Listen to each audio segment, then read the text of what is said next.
Well, I'm really interested in what Saint Augustine has to say. He seems to be very remorseful about his past, in experimental living, and sin and debauchery, and in disgraceful conduct. He was an adulterer. He was a fornicator. He was a drunkard. He was doing all these things that are really a menace to society if you're overly engrossed in them. Activities that really don't promote the welfare of one's person or those around them.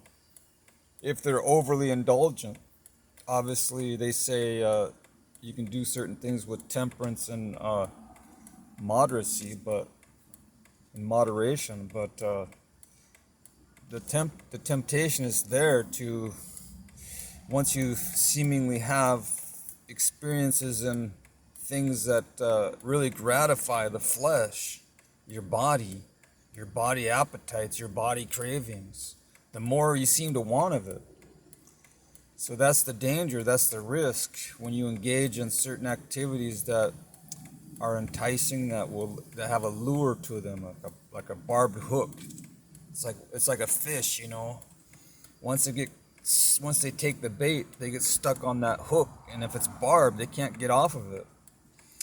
Um, that's why Fish and Game Department says that certain fish has to be caught and released, and those hooks can't have barbs on them because they have to be preserved so they can continue on to exist and promote babies and little baby fishes, so they can replenish the ocean and build back up their populations.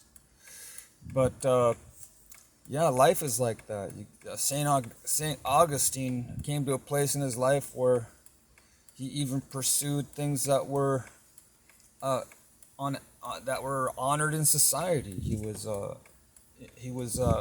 went into schooling and got his education and professorship and bishopric and all these other, prestigious positions where they give you rewards and boys and pats on the back um, and you know, but these things were rubbish. Like Saint Paul, the apostle, said he counted all those achievements, those worldly achievements, as rubbish in comparison to knowing who God is, knowing God, and learning about God, and those things that really matter.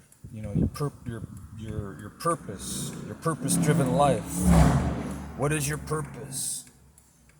That's one of the local pastors over here in Southern California. He wrote a book called "What Is Your Purpose," and I read it, and it actually is a good book. I listened to the CDs, and it was supposedly controversial, but it wasn't. It was a good book. It was biblical. It was right on. But there's people that dispute things that just based on hearsay. They don't look into it themselves. So, but yeah, it's very important to renounce those things, those sins, even the secret sins, and move on to holiness with God, because that's why you were created.